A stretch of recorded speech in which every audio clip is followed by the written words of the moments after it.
back. We're coming back up now. So yeah, everybody's joining again. Okay. I will share this news live. So whilst I'm sharing that, if you two want to kind of obviously continue with what you were speaking about, sorry to have interrupted you. No, that's absolutely. Right. We want to make sure people get the content. So we'll reverse a little bit and we'll rewind. So Andy, where do you see in the COVID constraints at the moment? Okay, so yeah, basically Lloyd was just talking about now's the right time to be looking for your, going through your pipelines, and the principles of the fact that even if you get an offer accepted today or this week or this month, then it's going to take you minimum 4 to 6 months to get that deal through, and probably more like 6 to 9 months. So with developments, there's always that kind of lag, and that's probably in the best of times, realistically, let alone whilst we're in lockdown and we're in this sort of weird period where no one can really progress as quickly as possible, or as they normally would do. So so that's why this is the right time to do it. Now, specifically on that, there's been a COVID-19 sort of caveat into the RICS surveys. So the surveys, RICS surveys are, RICS is the Royal Institute of Chartered Surveyors,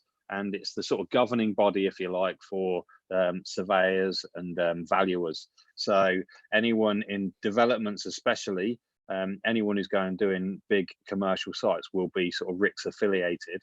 And RICS, the governing body, about probably 3 weeks ago now, whilst we were in lockdown, they sent a mail shot out or an email to all of their surveyors, and they said that they wanted them to put a statement into all of their surveys and valuations, which was probably 2 paragraphs long, or is 2 paragraphs long, and it states that the day that that valuation was produced is pretty much the only time that it can be relied on, and that it's got sort of a heavy caveat to say that that after that day the market fluctuating in these times very quickly, so they can't really be relied on. Now, a valuer is backed up by their PI insurance, and this is kind of a hangover, if you like, from the 2007-2008 financial crisis, where a lot of those valuers, when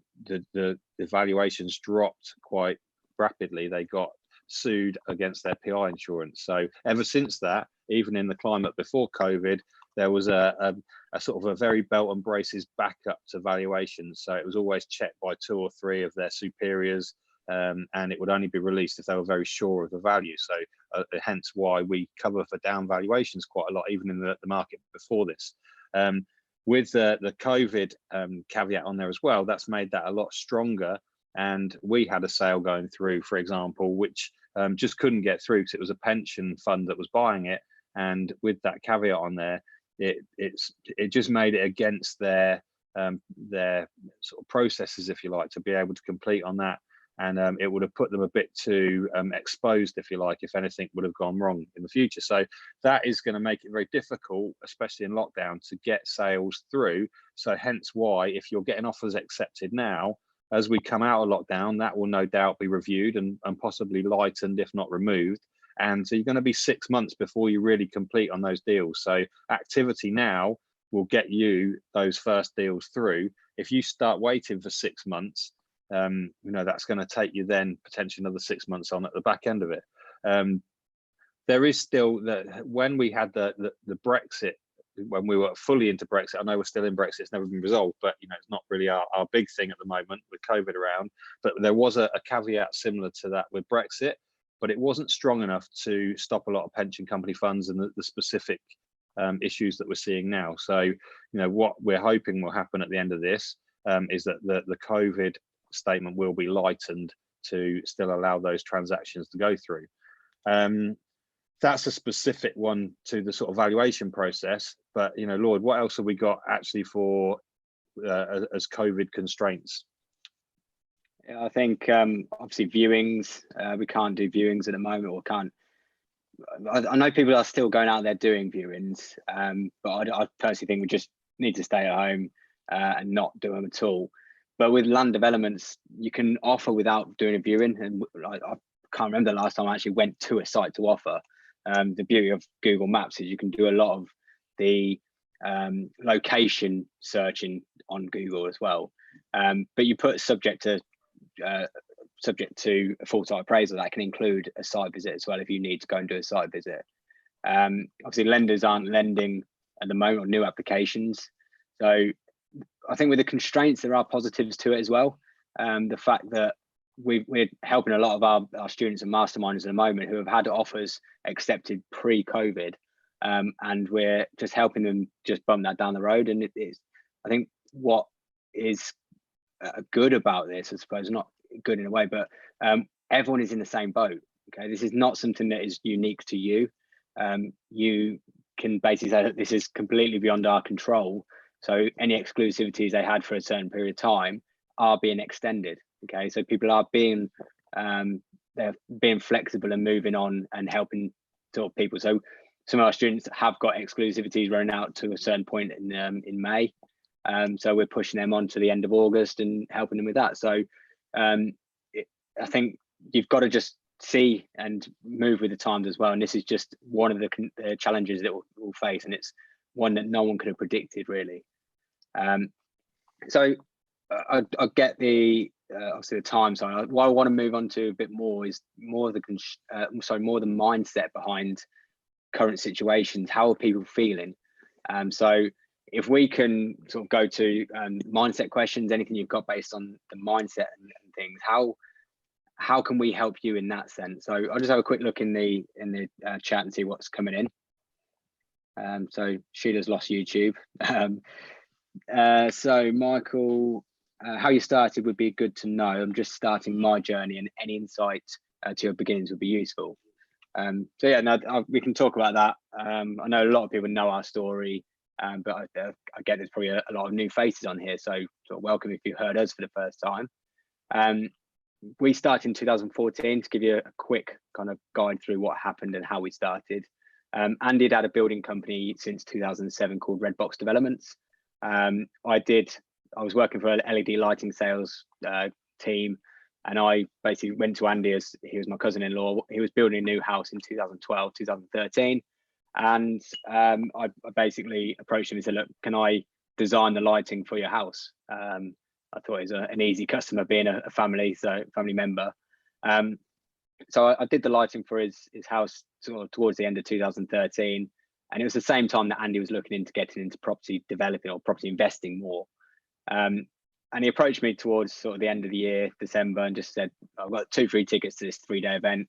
Are you interested in coming along and looking into property? And at that time, I was sort of certain things happened in my life that I had a mindset shift myself, and it was perfect timing at that point. We got educated in January 2014, and we jumped straight into a development. Okay, foolish or not, or naive or not, but I think the naivety helped us at the beginning because we didn't know some of the stuff that we probably would have talked ourselves out of. But we started with 8 2-bed townhouses. We raised all the money to purchase the plot of land from family friends, and then we basically got 100% development finance from a lender to develop the property out. We spent £810,000 in total, none of which I didn't put any money myself, didn't have any money myself, and we refinanced that site because it got valued at 1.2 million at the end, and we refinanced on a commercial mortgage for 890,000, which paid back our total spend, paid back our investors, paid back our development finance and the interest accrued on that. And we were left with 8 houses, which were cash flowing gross about £6,500 a month, net about £3,500 a month. And we just started from there. And that was the first site we ever did was completed with 2015. And that was 8 houses. We've completed about £20 million worth of property development. Number wise, I think is 96 units. But we've got another, I think it's about 120 odd in the pipeline ourselves, and we've got deals that would negotiate down from 1 million to sort of 350 quid. 350,000, sorry. So we started very, very small in terms of developments, but sometimes people might think that's starting quite big. But that's kind of how we started. So hopefully the mindset behind that is great. And just to plug it, because I can, I wrote a book in 2018 called Property Development by myself, Lloyd Girardi. It's on Amazon, it's on Audible, and that explains the whole of our sort of first 4 years of getting into it with some practical knowledge for you guys as well. I think actually just on to support that when Alice introduced us here, she said that we were, you know, relatively new into developments ourselves, with the fact that we only started in 2014. You know, a lot's happened in those 5, maybe 6 years, and you know, we've gone through lots of ups and downs, and you know, we've learned a lot on the tools, if you like, by doing developments ourselves. And you know, we've done lots of pub conversions. We've done, you know, 8 houses up to 11 houses to, you know, we've got 6 sites on at the moment, which is 18 flats, 12 houses, a couple of smaller 4-house sites. We've got commercial conversions with 70 odd flats in, you know, which are in the pipeline, and we're doing. And you know, so we've done lots of different variations. We've done serviced accommodation, we've done single buy-to-lets, HMOs. We've got a very broad and varied experience in that time of that 4 or 5 years, or 5 or 6 years, sorry now. But the beauty of it is we're not, you know, we've got the experience from it, and we've done it ourselves. We've taught people to do it for a long time, which is a great way to hone your own skills as well, by teaching someone else. And we've definitely benefited from that. But we're not too far away from you guys if you're starting in developments, or even thinking of starting in developments, to still be, I suppose, accessible or relatable. So, you know, we've not been around it like Taylor Wimpey or Persimmon Homes for, you know, tens of years, and we're too far down the road for you guys to relate to. You know, we are only a few years ahead of you, and there's no reason why, if you took the steps that we did, but you know, cleaned up some of the processes we did, because we learned by banging our head against the brick wall a lot of the time, and then working out not to do that and do it a different way. There's no reason, if you clean those processes up, that you couldn't do the same sort of thing in a much shorter time scale even. So so I think, yeah, there's a good thing. And Lloyd said about his book there's been some great feedback over the last few years about how that takes people through the whole process of exactly how we started, right from the mindset in the early days through to, you know, having, I don't know, it's probably, I mean, you said 96 units there, but that's only the ones which are completely finished and out. Obviously, we're on site on 6, so there's probably about 180, 190 units, including those. Plus, that doesn't include all the ones that we've got agreed deals with and in for planning and all sorts of other things. So, you know, it takes you through all that process to get to that point. So, yeah, I think that if you've not really heard us speak before, that'd be a great point to start on, to see what White Box is all about, really. Yeah, absolutely. Couple of questions that come in, one specifically to land sourcing tool. So there's a couple of options on Land Insight and Nimbus. We've used both. I think if you've got either of them, you are at a slight advantage than most people, because it is a great tool to be able to find and get a lot of information on sites very quickly. You can do what Nimbus and Land Insight can do for free, but you're going to be looking at 20, 30 different websites to get the information that can bring you in sort of minutes. So either are good. Price point, one is 6 times the price of the other one. So for us, we're currently using Nimbus, and we're actually working alongside the guys at Nimbus and helping them develop their program, their software, to help other people as well. And those guys are developers as well. So they know kind of what developers look for in terms of assessing sites as well. So in terms of development tools, either are great, but yeah, it's entirely up to you what you want to look at using. Okay, and also on top of that, there's some software coming out which is called My PDA, and I think on Sunday at about 5 o'clock you've got Claire Sheehan coming to speak to you about My PDA. So if it's not something you've come across before, stick that in your diary to be online and listening at 5 o'clock on Sunday, and she'll be showing you how it can help you not only find and set up your pipelines to find the sites, but it also does a lot more than that. It helps you identify comparables in your area and set up pipelines, and keeps track of all of what you're doing, and helps you go through quick deal analysis, and it's got an app which is going to be released in the next couple of weeks for your phone as well. So yeah, it's a really good piece of software that we're certainly using, and a lot of our masterminders are using too. Okay, Sandy's asked, in a downturn in land prices, would you look to develop yourself if you already own the site rather than selling it for less? Yeah, so it depends on how much you bought it for, but I suppose you've got to look at how much is it going to be worth at the end. Is it actually worth you developing now? If it doesn't owe you anything on that site, it's probably worth holding on to it for a year and then starting to develop. So hopefully the GDVs, which is the gross development value, that's the end value of sites. Hopefully that will increase and make the profit that you maybe expected in the first place. So I wouldn't jump straight into it if the end values aren't high enough at this point. So they probably have come down in value. How much we don't know at the moment, and how much they will come down to in the future, we don't know at the moment. So we can have a guess, we can anticipate. Depends on how much profit you expected in it as well. So if you're happy just to develop it out and get the money back for the site you purchased, or make 5%, fine, do that. But I wouldn't recommend going into a site with only 5% profit in it, because I can pretty much guarantee you won't end with 5% profit. You'll probably cost you money in the long run.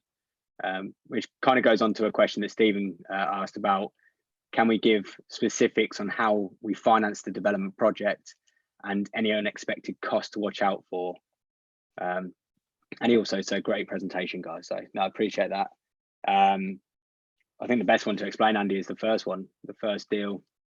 It's probably the easiest to explain, and some of the costs involved or unexpected costs in there really. So to start with, the way we purchased it was, like I say, we borrowed money personally between me and Andy from family members and friends of family members as well, which we purchased for £157,000.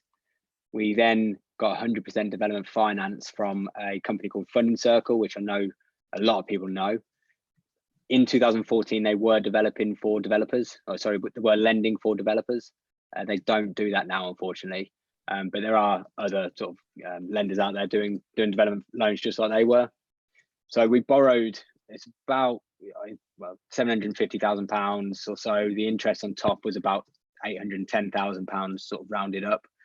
So that was our total cost. Some of the unexpected costs in there is, we did have copper was stolen on site as well, wasn't it, Andy?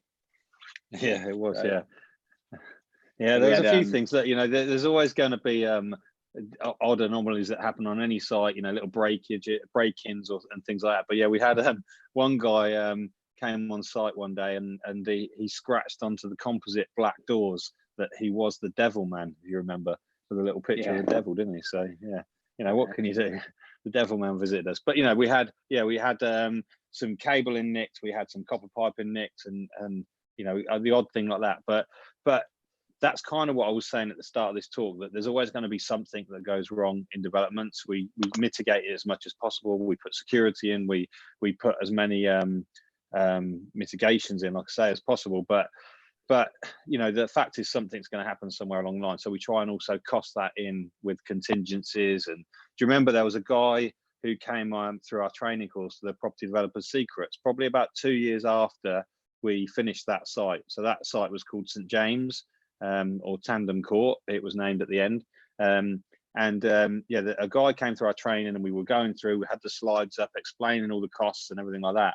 And he sat there and he looked a bit annoyed, to be honest, and we sort of said to him, what's the matter? And he said, do you know what, I had that site agreed before you obviously got it, and before, because we picked it up from auction, before you got it at auction, I had it agreed and we were going through the sale, but I talked myself out of it. And we said, well, why did you talk yourself out of it? He said, because I was so worried about the drainage, and because it was an old garage site